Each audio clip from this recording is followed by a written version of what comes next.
Welcome everyone to today's Fireside Chat with Giga Metals.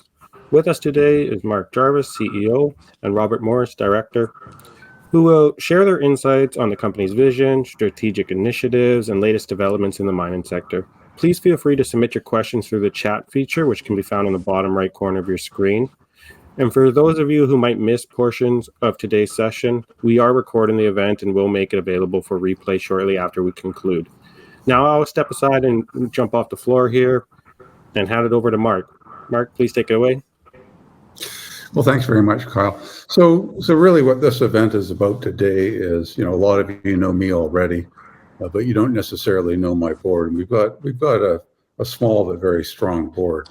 Bob Morris joined our board, a few years ago, I guess now, Bob, just not long after you retired from Vale.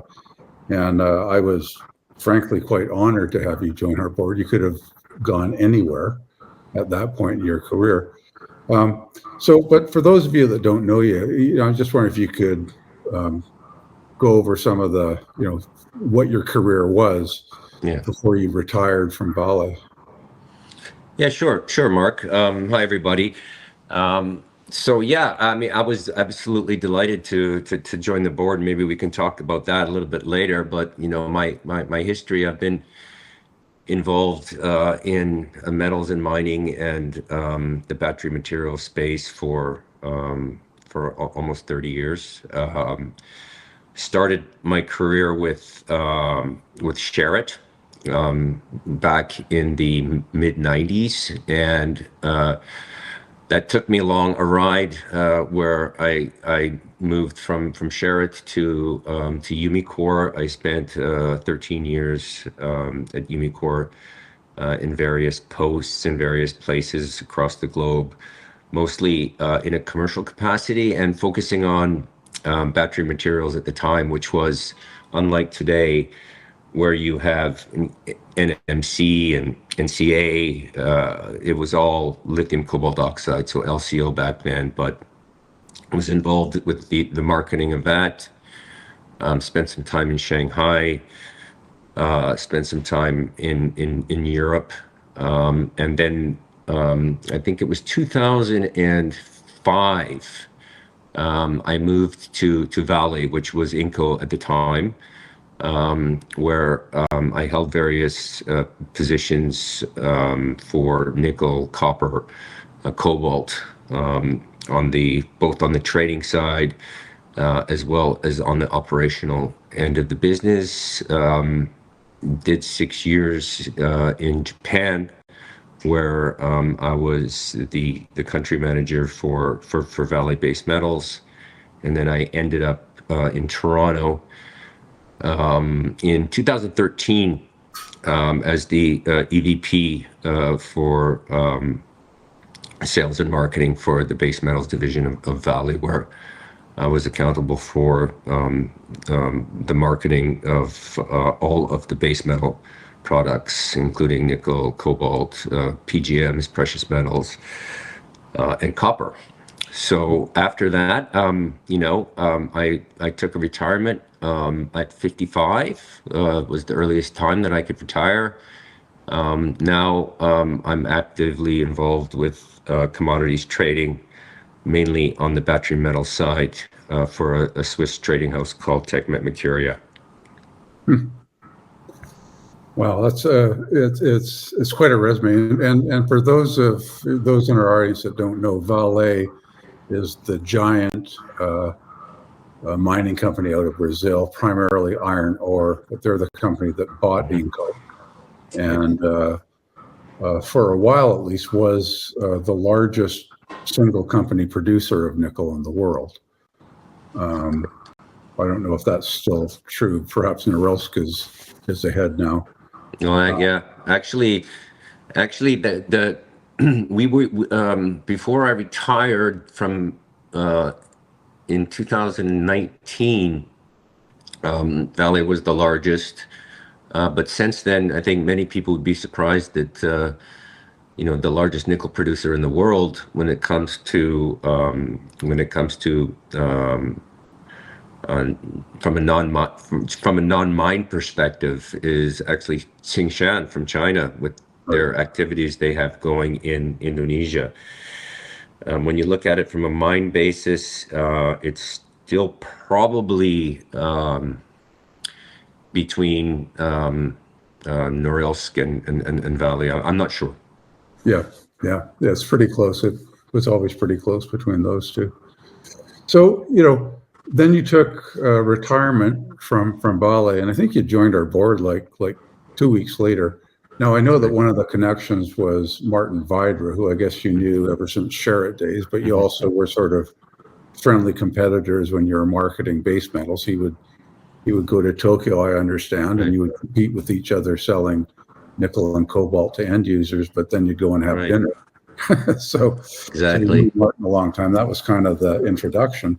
But you could have gone to any junior on the board, and you came here. So what was your thinking at the time? Well, I can tell you, working at Vale, although I was mainly working on a commercial function, I was part of the management team at Vale Canada, and we tracked a lot of the assets in globally and in Canada. So, I knew about the Turnagain asset, but only very superficially. And then it was Martin, as you said, where Martin and I are very close. He called me. I think it was on some afternoon during the work week, about 2 weeks after I left Vale, and he was pretty passionate about the asset. And as you know, I don't know if, maybe I can just mention to everybody on the line here that Martin is not only a commercial guy. He's an engineer. He's done projects across the world with Dynatech and with Sherritt. So I respect his opinion a lot, and his excitement around the asset was very clear to me, because we've known each other for so long. Did a bit of research on my own, and I concurred with Martin and his opinion, and I was very happy to be able to join. Yeah, no, my understanding, I know that what attracted Martin was the quality of the concentrate and the nature of the concentrate. It's just, he just looked at the concentrate and said, I can sell this to anybody. I mean, you can process it any way you want. It's a primo product for a smelter, but it's also an ideal product for pressure oxidation. Right. It's exceptionally clean, and I think that's what a lot of investors or other people in industry, overlook when they compare it with other sulfide ore bodies, in North America or where else, that because of the geological formation or whatever it was, the concentrates are very clean and would yield very high nickel content. So from that perspective, that's something I think is overlooked, Mark. Yeah. No, I no, it's a perception thing that I'm dealing with all the time. It's just there is nothing else quite like this. We get compared to other projects, but as far as I'm concerned, there is only one Turnagain. Right. Nothing else can produce exactly what we produce, and what we produce is ideal for any processing route that you'd like. So just to talk about the elephant in the room here is nickel prices have been in the tank for more than a year now. I remember we put out our PFS in October of 23, and nickel prices were around $11 or $12 a pound, and they promptly started to collapse. So, and I also understand that at current prices, which is plus or minus $16,000 a ton, around $7 a pound, more than 40% of producers are losing money. So, I mean, I know it's a bottom. Just for that, you can't have a a market where, where almost half of the producers are losing money, not for long. But in your view, as a long-term observer of the nickel market, what caused this price dive, and what do you think will cause the market to tighten up again? Well, yeah, it's I've been following this for a long time, and in my current activities outside of the board at Giga, with Techman Mercuria, we follow this very, very closely because we continue to trade in the nickel space. And what we can say is that, the good news is that at current pricing, we are most likely, if not at a bottom or at a floor.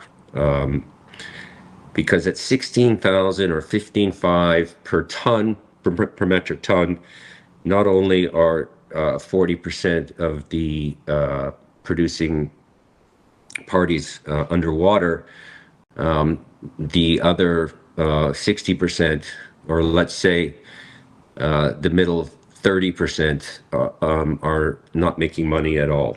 And as a result, it really points to where we believe the floor is, and we're there. I think it's pretty clear. If it does dip below 16 or 15.5 for any period of time, it will definitely be a catalyst to have things move up. Now, if we look at the causality of the whole thing, what may surprise people is that nickel demand has been very good. Nickel demand over the past 10 years has been fantastic. It's been growing at anywhere from 4 to 8%, driven mainly by stainless steel. But as we know, that's changing as battery applications start to gain a lot more of the demand part of the pie. So demand's good, and we expect demand to actually accelerate. Historical stainless steel, nickel and stainless steel demand runs just shy of 5%, and nickel for use in EVs are growing at north of 18 to 25%, and even at a conservative rate, where we see some of the bears out there are saying that the whole EV proliferation is slowing down. It's going to go away. Well, we know that's not the case, and we can maybe talk about that later. It's there, and EVs are the future, and there's really no doubt about it. And we can debate that a bit later. But coming back to the where the prices are, it's a supply story. So typically, supply grew in tandem with demand, give or take a bit. But what we've seen over the past, I would say, 10 years is the proliferation of Indonesian-sourced nickel. And Indonesian-sourced nickel is primarily stems from Chinese investment in Indonesia to produce nickel matte or MHP that's primarily used in the Chinese supply chain. Now, the level of investment and build out of the nickel industry in Indonesia is unprecedented. Like I said, demand has been strong, but we've seen this being outstripped by this massive supply. Now,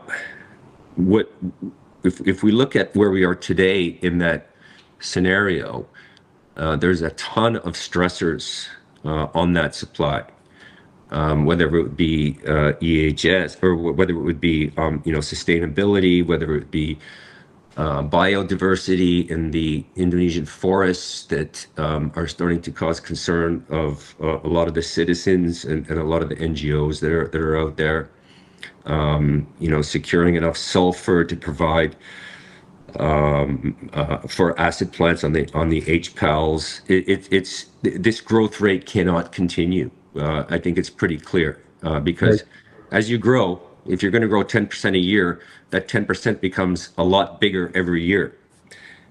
So I think that we are reaching a plateau, and with current prices the way they are, the incentive to make these investments, even for the Chinese that are not typically sometimes not so sensitive to initial IRR, they're much longer term thinkers when it comes to this investment.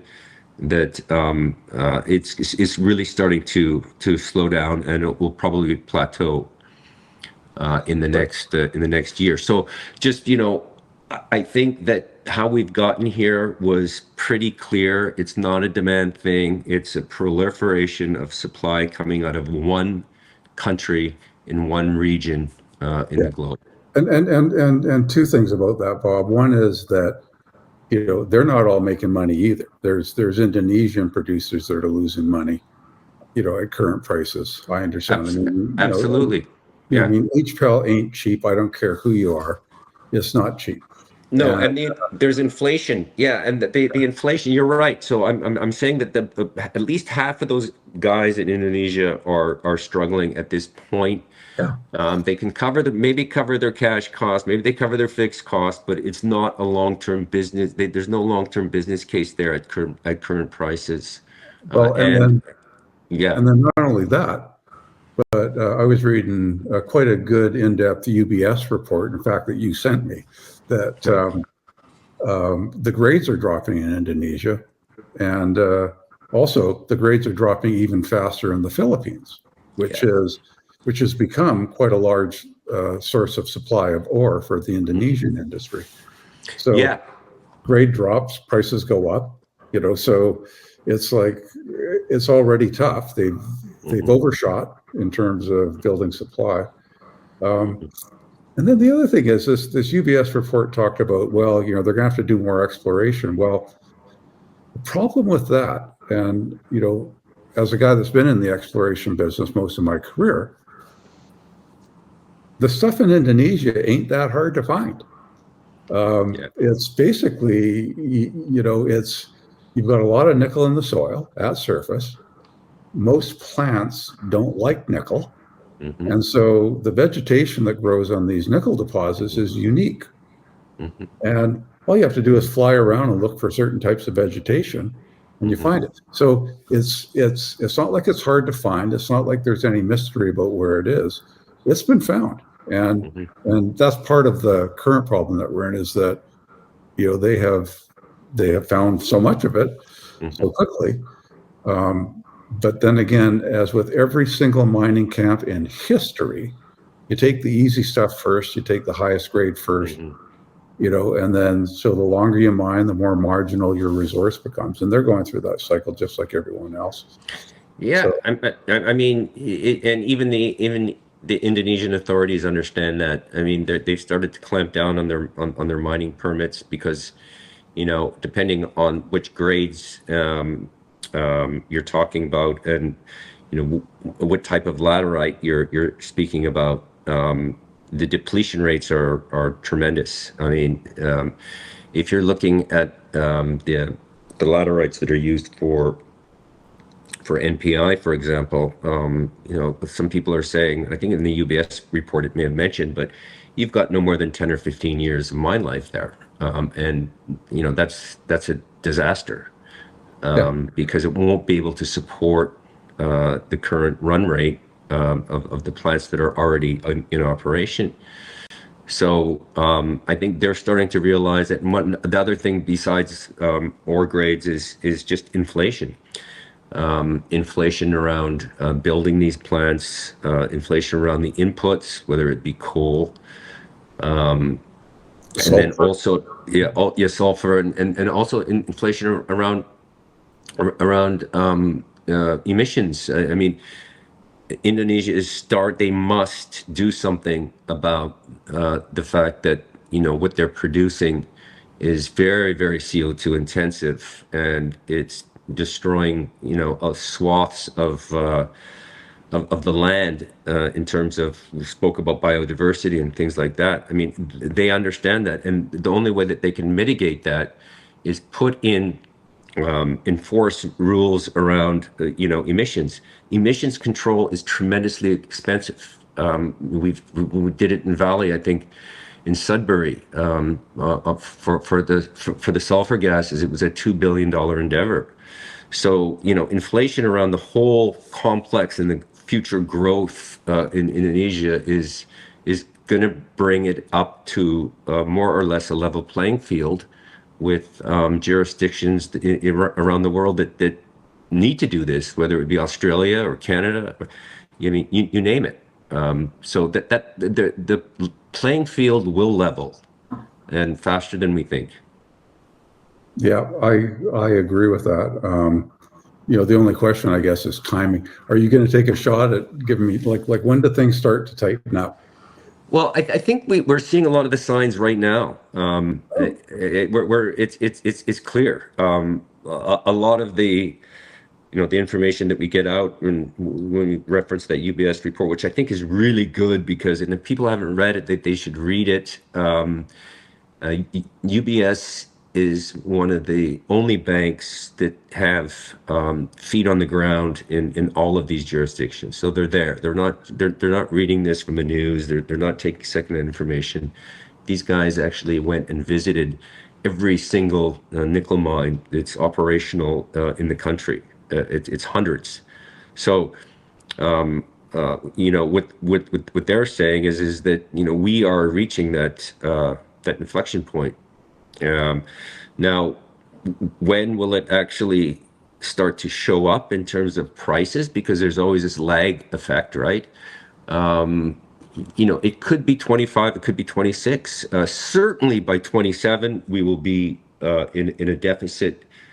We'll be in a deficit for nickel, regardless of any changes in Indonesia, because even when you look at conservative demand forecasts, and if that growth is 5 or 8%, it doesn't take much to see that the deficits will start to form in 27 and be very critical. In I would say by 30 it would be very critical. We need it. We will be begging for it, actually, because it's going to be part of the it's going to crimp the energy transition if it doesn't. Yeah, I've had people that are quite knowledgeable think that, or tell me that things are already starting to tighten up, and you can see it in the price sometime in 25. But who knows? Timing is the toughest thing of all to call. But Martin points out one interesting thing. There's always Mother Nature. And so you've got all of this, more than half of world nickel production sitting in Indonesia in the Ring of Fire. And as he points out, one well-placed earthquake could wipe out 500,000 tons a year of nickel, for a long time. Now, you don't like to think about natural disasters, but the fact is, they're in the Ring of Fire.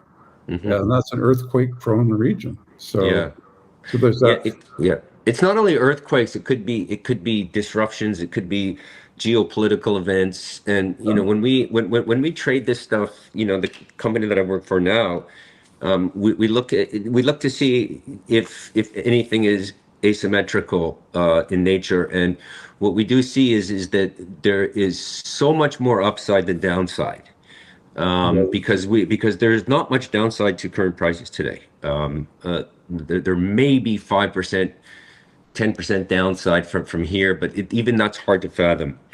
The upside is massive, because you have so many catalysts that can contribute to the upside, that it makes it asymmetrical if you're looking at a long-term nickel trade.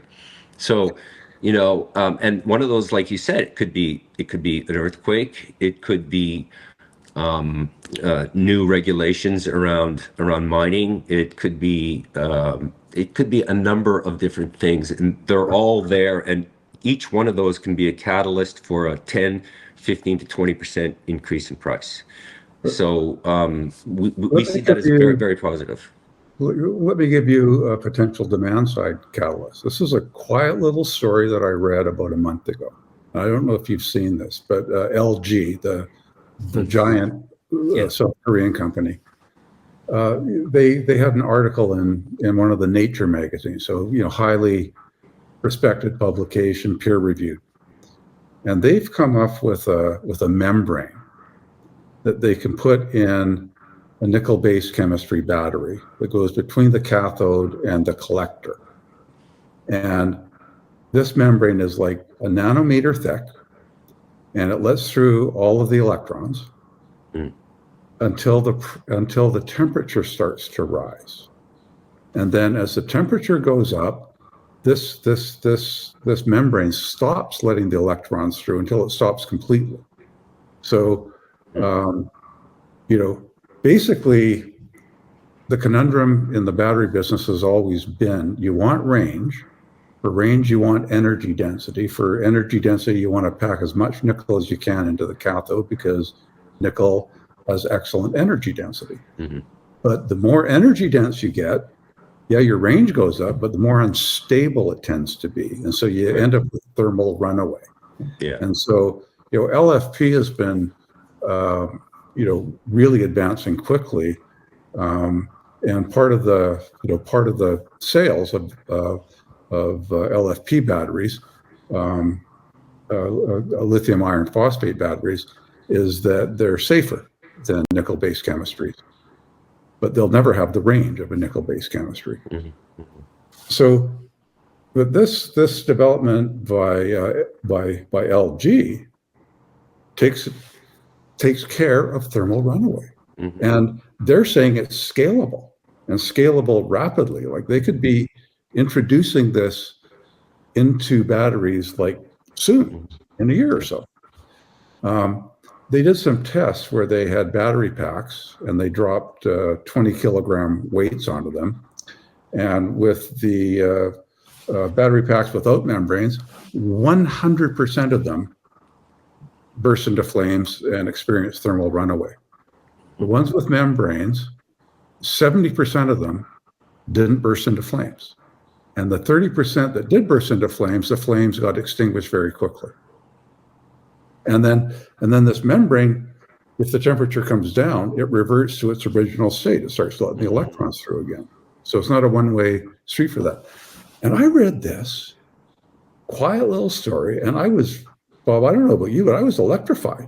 I just went, well, if you solve thermal runaway, now you can really pack the nickel into the cathode. Now you can have 1,000-mile cars easy. And there goes your range anxiety, and there goes your anxiety about thermal runaway.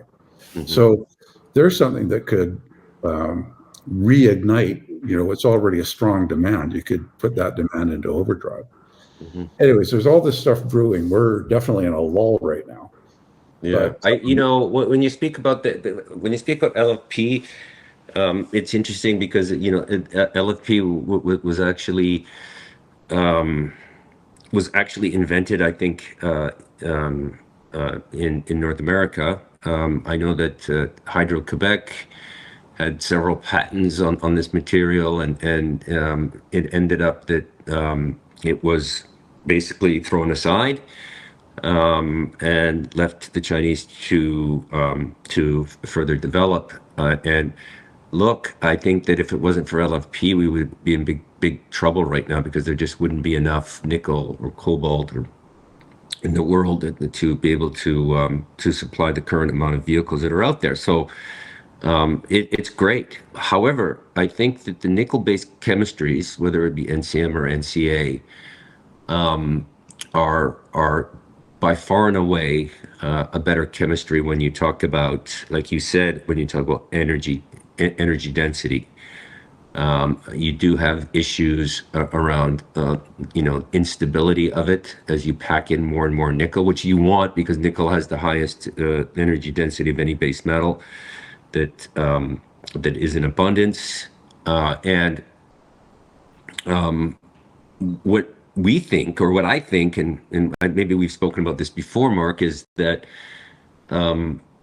there is still a lot more, and you bring this point, there's a lot more room for improvement, getting it to its theoretical energy density in a safe way. What happened with LFP, which was interesting, was there was a massive improvement at the pack level, Yeah. and this was BYD and I think CATL with the Razor. I think the Razor was they were able to get more active material into a pack through innovation. And I believe that there is more upside to nickel-based chemistries in terms of innovation, whether it may be the membrane, whether it may be cell to pack, all of these things. There's upside there, which not only will improve the energy density, but it will reduce the cost and bring it more in line with LFP. So I think that there's still upside. There's more upside in optimization and innovation for the nickel-based cells than there is for the LFP-based cells. Yep. So there's, one other thing on the demand side I want to mention, Bob, and this is a friend of mine mentioned this to me, something I hadn't thought about is, there's more uses, especially for energy-dense batteries. Yeah. And the big one that he sees coming on over the next 10 years is robotics. I mean, it's already starting. I mean, a drone is a robot. A car can be a robot. I mean, but there's, he just thinks there's going to be, if you look at what's happening with artificial intelligence, and you start to pour that into various forms of robot, we're going to have a lot of robots. It's a good, I never thought of that, but you're right. I mean, energy density becomes even more crucial than in a car. Yeah. It's all about real estate and how much that real estate is actually, how much energy it needs. And if you're looking at a robot, whether it's like a humanoid thing or whether it would be on wheels or anything, you cannot use LFP based chemistries or probably any other ones that are robust enough to power those. It's a good point. I never thought of that actually. Yeah. No, I was like, oh my God. I mean, if you start factoring that in 10 years from now, it's just crazy. Yeah. Well, look at a drone. I mean, how many drones that are out there?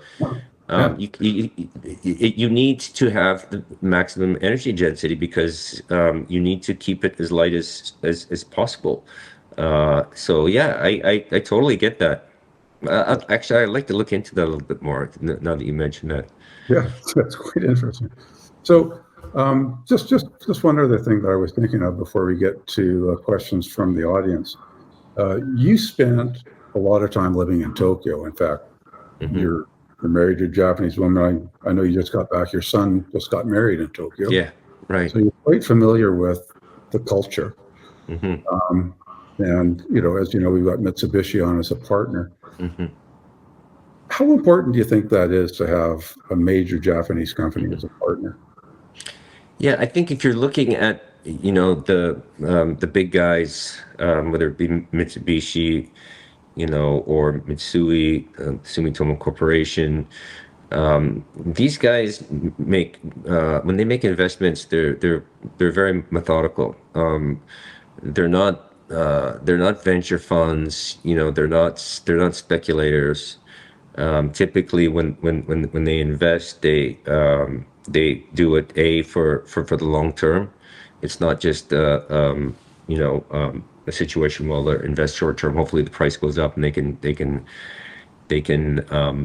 they'll get out. One thing that I've always remembered is that, and I think somebody told me about this when we were selling. We sold a lot in Japan. We made big relationships, and one of the things that was always said to me was that Japanese companies at the time were the toughest ones to break into to sell things, but they were also the toughest to kick you out. And what I mean by that was that they will give you every chance to redeem yourself, to prove yourself, because they view it as a long-term relationship. So you can use that on the investment side, that they're when they invest in a company, whether it be mining or anything else, they view this as that they view it as a partnership, and they really want it to be successful. Sometimes they wait too long. I mean, let's face it. Let's face it. Sumitomo in Batavi, it's they're still there. $4 billion later, or six, or whatever it is, and 300 million a year they're losing. It's just something that, once they're in, they'll do everything that they can to make sure it's successful. And I would say that there's a level of honesty around what they tell you once you're in. So it's great to have somebody like Mitsubishi That's showing you the one of the confidence. things I've noticed just in my short time, Bob, dealing with, the Japanese is basically, it's an old-fashioned concept called honor. Yeah, And, like their word is their bond. And yeah. if you sign a contract, the contract says what the contract says, and they will honor that contract. Mhm. So, it's they're no, the same token is they're very careful what they get into. No, exactly. That's what I mean. Yeah. Yeah. So once they're in, they're in. It's great. And I found Mitsubishi to be just an excellent partner. They're really, it's not just money. They put in time and effort, and they're really helping us. We're currently talking to a few different companies about how to advance this project. They really, really want us to succeed, and they're really helping us with introductions at certain companies at the highest level. So, we can get in to a discussion at a level that we couldn't get into as a junior miner. That's for sure. Right. So, anyway, so I'm just gonna stop there for now and take a few questions Sure. that I'm seeing in the chat. And if there's anyone else, I can see only 3 questions in the chat right now. So if there's anybody listening that's got a question, feel free to add something to the chat. First one's a bit provocative. Will the third dictator, Donald Trump, have any negative influence on your company? I don't know. Do you want to take that one forward? Yeah, I don't think so. I mean, look, so Mr. Trump, or President-elect Trump, he talks a lot about duties. He talks a lot about this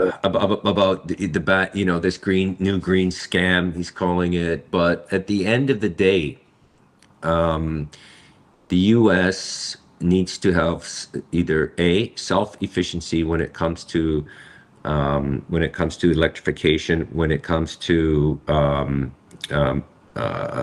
critical minerals, and if they can't do it themselves, they're going to rely on their allies. So, if you look at something like Turnagain, for example, this is a non-Chinese, Western-based, ally-based. Between Canada and the U.S., it even take it one step further. So actually, I would view Trump as even better than the current administration, because Trump is pro-miner, Right. and he will be able to try to, and arguably he likes China even less than the current administration. So all you have to do is look across the ocean and see the level of dominance that the Chinese have in the critical mineral space, and it doesn't take much to figure out that he's going to double down on that. Yeah, it's hard to imagine a 25% tariff on Canadian nickel, because No, it won't they would be happen. totally shooting themselves in the foot. And also, No, and it won't be on oil either. right, of course not. Of course not. So it's all, in those terms, it's all talk. But the other aspect I think of is that a lot of the investment in sort of the energy transition, whether it's gigafactories or other things, a lot of it's in Republican states. Exactly. So you're not going to shut down money being spent in Republican states. No. So I think overall, it's if when Trump gets in, it's either going to be business as usual or even better. So, Though there may be some changes, like with the rebate under the IRA. He may not elect to continue with that, but sure. the issue is that it'll just be funneled into other areas that are going to promote self-sufficiency and to ensure that they're not relying on China for these raw materials. So it's I think it'll be better. It may be the money may be spent in a little bit of a different way, but it's still going to be supporting critical mineral development for sure. Cool. Here's question number 2. And we're trying to get a few more questions. That's good. So the question is, Tesla will produce a $25,000 car within 12 to 18 months, and this changes everything with regard to affordability to the masses. And this person is worried about the bottleneck of our battery-grade nickel discovery and how we get it to market, knowing where we're located. And then they also want to, so he's talking about infrastructure and transportation. Right. But also how much financial support is the federal provincial government providing to expand this railway to the north. So I'll deal with that because I happen to be quite involved with all of those discussions. One is it's more about time than location. Our location ain't bad. We do have a highway within 70 kilometers. And the big infrastructure challenge to us, the expensive infrastructure challenge, is getting the power line into the site. And there is lots of evidence. I believe, although I can't prove it as I sit here today, but I believe at the end of the day that the funding for the power line and for the road, just from the highway to our mine site, will come from the government ultimately. Now, we don't model it that way in our engineering studies and in our financial models. We model it like we're paying 100% of those costs, and it's substantial. It's $250 million US, a little more than that, just for infrastructure. But once it's built, we modeled a 30-year mine life. You want more, just keep stepping out drilling. I mean, we think if once this gets built, it's going to go for a long, long time. It'll be a multi-generational mine. So is getting that infrastructure, getting over that infrastructure hump is the big deal. And I think, there's been a lot of interest from the government in that. A lot of the right kind of conversations are going on. We just have to get the project a little more advanced before we can actually start to access those kind of commitments and that kind of capital. Okay, so okay, well, here's one. I'll take this too. What's the future of Giga Metals? I'm a shareholder and wish to know your plans forward. When will the share prices start to pick up? Well, I'll take that one too. Right now, we're in what's known as tax loss selling season.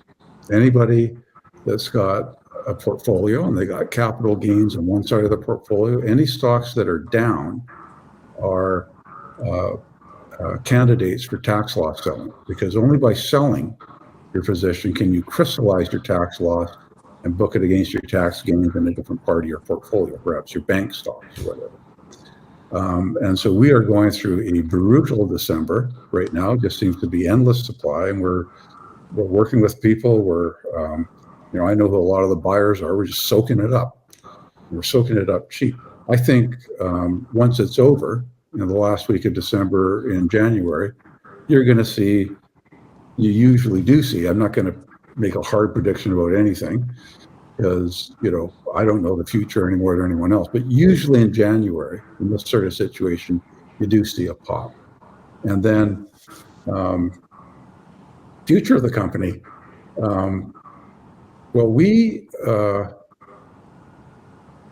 I just looked at the situation with the price of nickel, and I thought, do I feel like sitting around doing nothing until the price of nickel goes up? And I thought, no, there's something we can do, something affordable that we can do. And that is to have a second look at all of our data. We've got this enormous a mineralized complex. We feel like we've explored maybe 20% of it, and and we found a lot of low-grade nickel. This cloud of low-grade nickel that is our deposit that's subject to the PFS. We've had hints of high grade here and there, but if you could ever, and this has always been the case, if you could ever find a high-grade deposit somewhere within this ultramafic system, well, you could build a smaller mine that would be profitable at any nickel price. You could make a lot of money with a high-grade mine, and that could lever the larger project up. That's always been the case, but it's easier said than done. Anyway, so I hired a world-renowned nickel exploration expert, a guy named Dr. Stephen Beresford. He's out of Perth, Australia. He's originally from New Zealand. And I said, could you put, fresh eyes on our data? And he was quite excited to take this on, actually. He says, I've been intrigued by the Turnagain ultramafic system for years. And he welcomed the chance to take a look at it. So he has done that. And he has identified several different potential targets. We're actually reprocessing our mag data, our historic mag data, his suggestion. We should have something in a week or so on that. But it's about a $10,000 bill to reprocess it, but it really will help to clarify the targets. And it includes, one of them that's interesting is a Volkovsky style. Volkovsky is a Russian copper mine. Massive copper sulfide and iron mine. And he thinks there's a real possibility that we could have one of those underneath what we call the attic zone, where you've got low-grade copper, platinum, and palladium everywhere, very little nickel. But he thinks it's a system that's trying to make a Volkovsky-style target.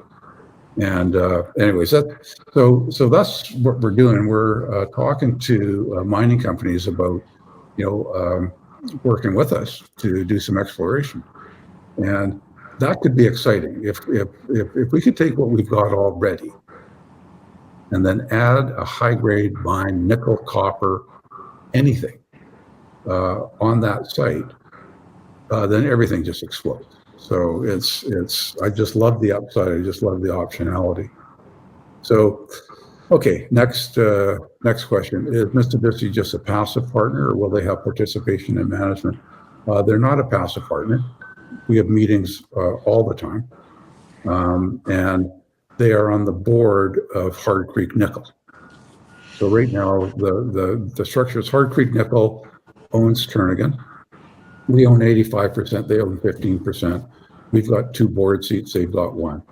But we always want to proceed by consensus. So if there's any difference of opinion about how to proceed next, we talk it out and we come to a consensus. And that's very participatory. I've got a question. How did Mr. Beresford, it's actually Dr. Beresford, determine that more drilling is worthwhile on your property? What does it expect that it will discover? Well, there's this Volkovsky-style massive copper target. There's also some breccia pipes that he thinks will be semi-massive nickel. And he would be surprised not to see them in this system. It's sort of like Agua Blanca. And, they might only be 50 meters apart, he thinks will be vertical. But if you find something that's 0.8, 1% nickel, it changes the economics in a huge way on the rest of the deposit. But he also has, in addition to those two, he's got other massive sulfide type of targets that he's developed. And it's going to take some work. You're going to continue to improve the targeting before you actually spend the money by drilling. And then a last question, and I'm sorry they seem to all be for me, Bob, but what are the relations of Giga Metals with the First Nations in the project area? They're very good. We have been dealing with the Tahltan and the Cascadena since I got involved with this project in 2004. And some of the current leadership, I first knew them, they were kids. So, it's a long-term relationship. Both nations, and they have agreed that it's kind of a 50-50. They both claim traditional territory where our project is, and the understanding is it's a 50-50 deal, and they're both mining friendly as long as it's done responsibly and with respect. And that's how we intend to operate. So those, it's a matter of luck where you are. It's like, where's your deposit? It's a matter of luck where the deposit is.